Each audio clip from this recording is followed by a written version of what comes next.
Hey vous, j'espère que vous allez bien.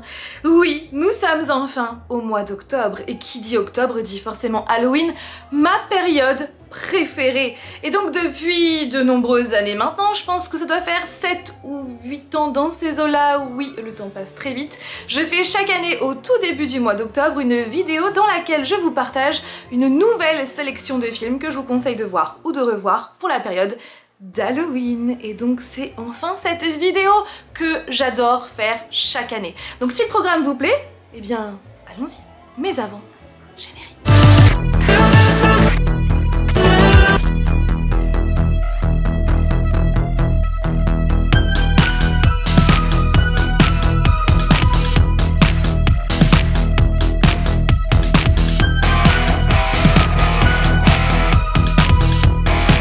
Déjà, dites-moi ce que vous pensez de ce décor. Franchement, je suis trop fan.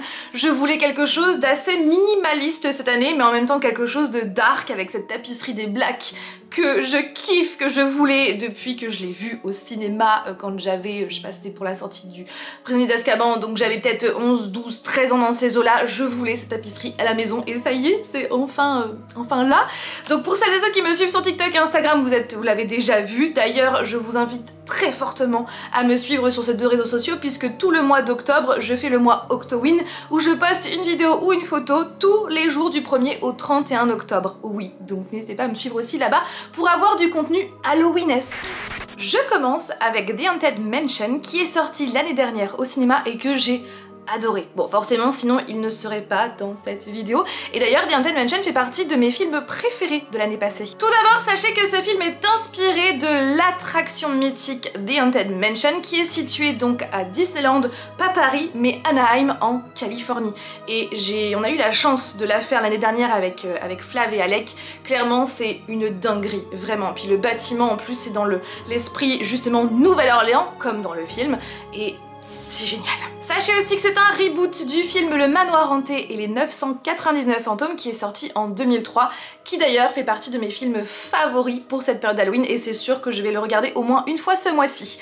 Donc c'est un reboot, mais sachez que les deux sont incomparables, vraiment. Ce film va raconter l'histoire d'une mère et d'un fils qui ont acheté une maison et qui vont devoir faire appel à des pseudo-experts pour les aider à chasser les différents spectres et fantômes qui hantent leur maison. Si vous voulez connaître vraiment mon avis plus en détail par rapport à ce film, je vous invite à aller voir cette vidéo. Beetlejuice par Tim Burton qui est sorti tout récemment au cinéma et qu'avec mon chéri, nous avons adoré. Et même pour vous dire, je l'ai préféré au 1, c'est pour vous dire.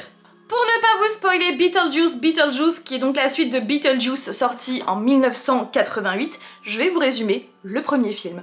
Pour avoir voulu sauver leur chien, Barbara et Adam Mayland vont mourir et donc vont se transformer en fantômes et hanter leur propre maison. Peu de temps après, leur maison va être envahie par une riche famille new-yorkaise qui va décider de changer le cachet de la maison en donnant un cachet plus urbain, sauf que ça ne plaît pas du tout à Adam et Barbara qui vont décider de tout faire pour les faire fuir. Mais le problème, c'est que leurs sortilèges de fantômes ne font aucun effet à la famille. C'est alors qu'ils vont faire appel à un bio-exorciste freelance connu sous le nom de Beetlejuice. J'ai vu Beetlejuice, donc le premier, je devais avoir une dizaine d'années pour la première fois et ensuite je l'ai revu plusieurs fois au cours de ma vie, mais ça n'a jamais été mon Tim Burton préféré. Et le 2, sachez que je pense qu'il en fait partie parce que c'est vraiment, mais une dinguerie ce film. C'est vraiment du grand Tim Burton, je l'ai vraiment beaucoup plus aimé que le premier. Le casting est toujours incroyable avec Winona Ryder que j'adore depuis Édouard de Main d'Argent. On a Jenna Ortega, on retrouve Catherine O'Hara, on retrouve Michael Keaton, enfin bref, le casting, je l'adore. Et de retrouver justement ces personnages plus de 30 ans, presque 35 ans voire plus après, je trouve ça juste incroyable. Pour cet Halloween, je vous conseille The Batman par Matt Reeves avec Robert Pattinson, Zoé Kravitz ou encore Paul Dano. Ce film-là, il est avec avertissement et selon moi, alors pas pour le côté gore parce qu'il y en a pas, mais pour le côté vraiment sombre, je dirais qu'il serait au minimum déconseillé au moins de 10. Au minimum, mais bon voilà, ce n'est que mon avis. 2 années à arpenter les rues de Gotham City en tant que Batman et à insuffler la peur chez les criminels ont mené Bruce Wayne au cœur des ténèbres de Gotham City. Avec seulement 2 alliés de confiance, Alfred et le lieutenant James Gordon, parmi le réseau corrompu de fonctionnaires et de personnalités publiques au sein de Gotham City, le justicier solitaire s'est imposé comme la seule incarnation de la vengeance au sein de ses concitoyens. Lorsqu'un tueur s'en prend à l'élite de Gotham par une série de meurtres et de machinations sadiques, une piste d'indices cryptiques va envoyer Batman dans la pègre. Il va enquêter dans la pègre où il va rencontrer des personnages tels que Catwoman, le Pingouin ou encore Carmine Falcon et Edward Nashton alias l'Homme Mystère. Sachez que ce film est inspiré du comics Un Long Halloween que je vous conseille très fortement, et si vous avez envie de connaître mon avis plus en détail sur ce film, j'ai fait une vidéo entièrement dédiée à The Batman, donc n'hésitez pas à aller la voir, et c'est vraiment un film que j'ai adoré, qui fait partie de mes films favoris de 2023. Maintenant passons au film interdit aux moins de 12 ans avec Longlegs qui est sorti cet été au cinéma.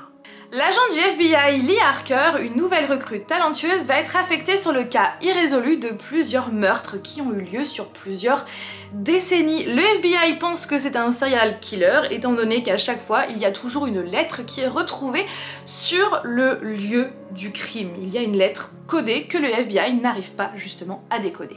L'enquête qui frôle aux frontières de l'occulte va se complexifier à partir du moment où Lee Harker va découvrir qu'elle a un lien avec ce serial killer et qu'elle doit absolument l'arrêter avant qu'il ne fasse d'autres victimes. Clairement, j'ai adoré ce film, je vous en ai même parlé, je crois, dans mes favoris du moment. Bref, la vidéo s'affiche juste ici si vous voulez voir vraiment mon avis plus en détail. C'est vraiment un film qui est oppressant, qui est angoissant, avec un Benjamin Gates, pas du tout, un Nicolas Cage. À chaque fois que je vois Nicolas Cage, je pense à Benjamin Gates. Bref, voilà. Donc Nicolas Cage qui est juste... D'ailleurs, regardez ma note. J'ai écrit Benjamin Cage.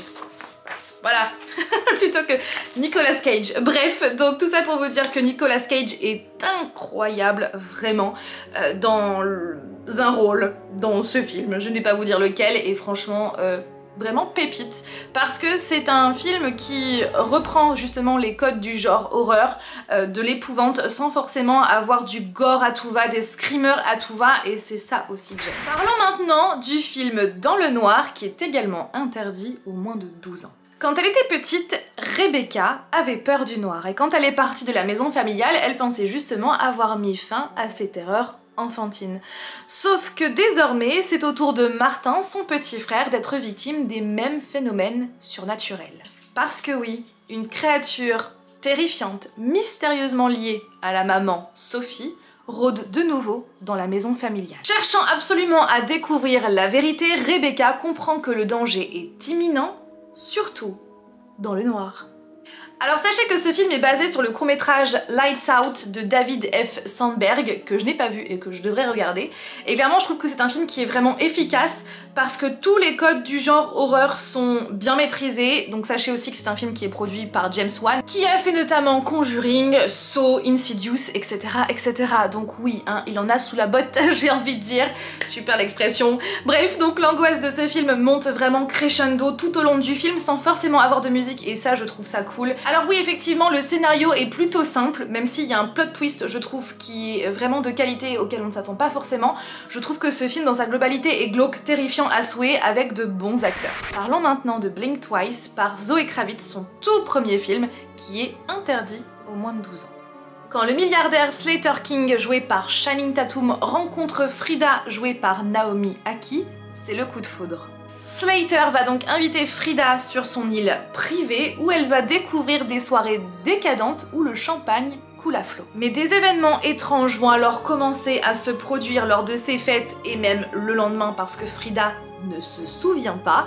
Et c'est là qu'elle va se rendre compte qu'elle doit absolument découvrir la vérité si elle veut sortir indemne de cette île privée détenue par Slater King.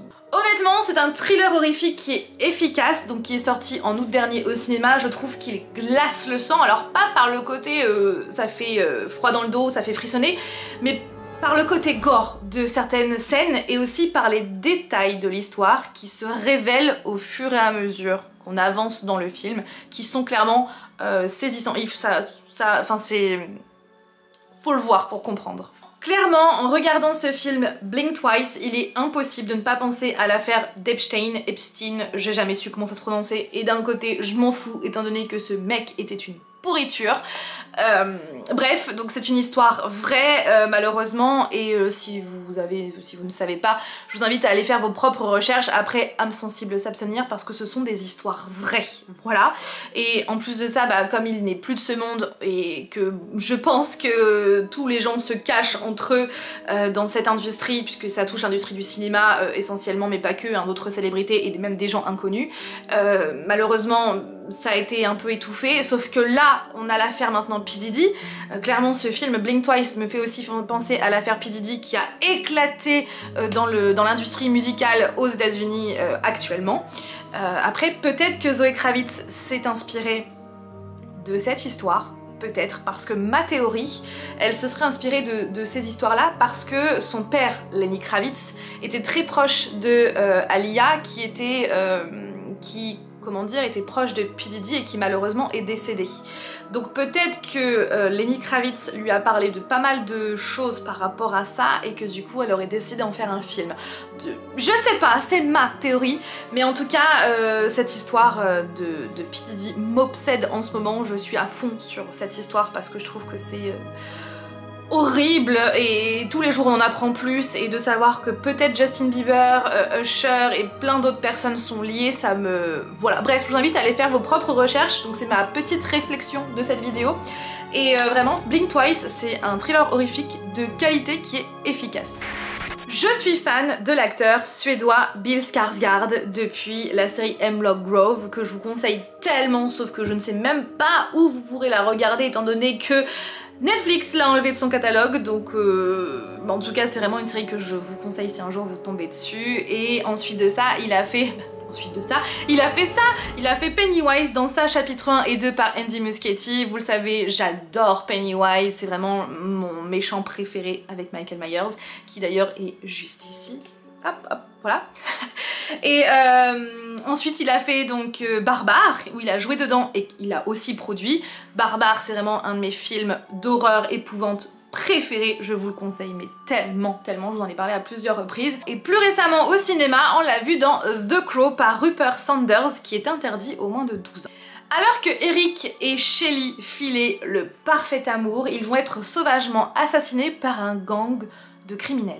Mais une force mystérieuse surnaturelle va ramener Eric d'entre les morts et va le doter de pouvoirs surnaturels, et c'est là qu'il va entreprendre de se venger pour retrouver son véritable amour. Alors sachez que c'est un reboot du film The Crow avec Brandon Lee, sorti dans les années 90 je crois, attendez, il me semble bien. Je vous ai d'ailleurs parlé de The Crow dans une ancienne vidéo sur les films d'Halloween que je vous conseille de voir ou de revoir, et je vous en ai même parlé dans ma vidéo sur les malédictions, puisque Brandon Lee malheureusement est décédé pendant le tournage.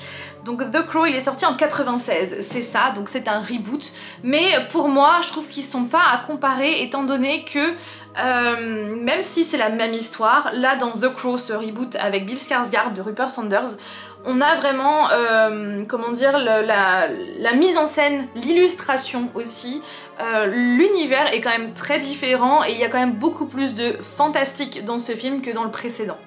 Concernant ce film The Crow, j'avais fait donc justement une chronique sur les autres réseaux sociaux. Encore une fois, je vous invite à me suivre là-bas parce que des fois je donne aussi mes avis à chaud dès qu'on sort du cinéma. Donc l'histoire est clairement prenante, par contre le début est un peu lent justement pour poser les bases de la romance, pour, voilà, pour bien... comment dire, enchaîner avec la suite.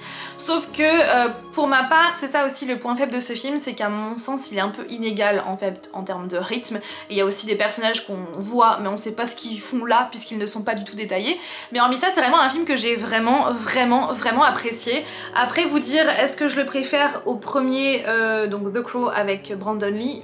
Encore une fois, je peux pas comparer parce que pour moi ils sont vraiment différents.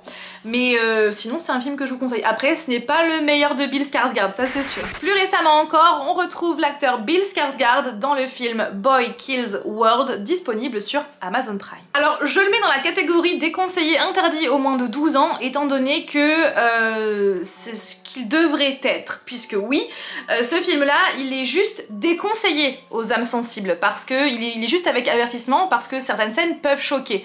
Sauf qu'à mon sens, beaucoup de scènes peuvent choquer, il y a vraiment du gore, beaucoup de sang, pour moi il devrait au minimum être interdit au moins de 12, ce que j'imagine c'est le cas aux États-Unis, puisqu'aux États-Unis ils sont vraiment à cheval dessus. D'ailleurs pour The Crow, pareil avec Flav, on s'est fait la réflexion que ce film aurait dû être déconseillé au moins de 16 et non pas seulement au moins de 12. Notamment la scène de l'opéra qui est dégoûtante et donc ouais ça gicle de partout, enfin pour moi ça devrait être The Crow devrait être au minimum déconseillé au moins de 16 et Boy Kills World au minimum moins de 12, si c'est pas moins de 16 mais au minimum moins de 12 et pas juste avec avertissement parce que selon moi c'est trop léger. Boy Kills World, c'est l'histoire de Boy qui est un sourd et muet à l'imagination débordante et même dès le début puisqu'en fait ce film est narré avec les pensées de Boy joué par Bill Skarsgård et on comprend vite que ce n'est pas la voix de Bill Skarsgård si on regarde en version originale, et si vous regardez en version française vous allez comprendre qu'il y a un décalage entre la voix du jeune homme et ses pensées, et en fait on comprend vite au début, c'est expliqué pourquoi, et je trouve que c'est une super idée, et c'est vrai qu'on comprend à ce moment là que ce film va être totalement déjanté et que ce boy a vraiment l'imagination débordante.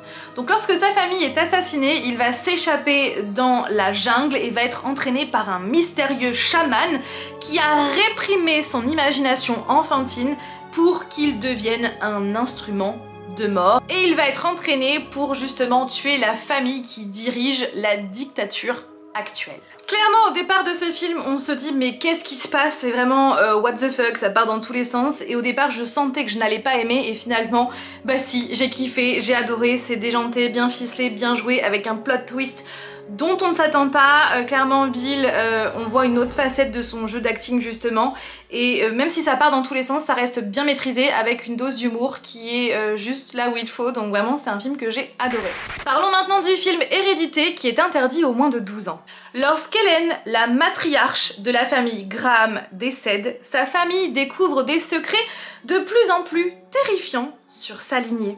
Une hérédité sinistre à laquelle il semble impossible d'échapper. Si vous cherchez un film avec beaucoup d'action, beaucoup de rythme, avec beaucoup de screamers, avec beaucoup de gore, clairement passez votre chemin parce que ce n'est pas le cas. Il y a effectivement un ou deux screamers, il y a effectivement quelques scènes avec du sang et un peu de gore, mais sinon ce qui rend vraiment ce film oppressant, étouffant et effrayant, c'est vraiment les silences, l'absence de musique, il y en a très peu, et le jeu des acteurs qui est juste excellent, et on a le droit à un plot twist mais juste incroyable, et c'est vraiment à la fin du film que j'ai vraiment compris tout le reste. Alors ce qu'il faut savoir c'est que la première partie est vraiment très lente, la première heure sur les 2 heures est assez lente, mais c'est pour bien poser les bases, et par contre la suite c'est incroyable. Et l'idée du film c'est vraiment regardez-le, Hérédité.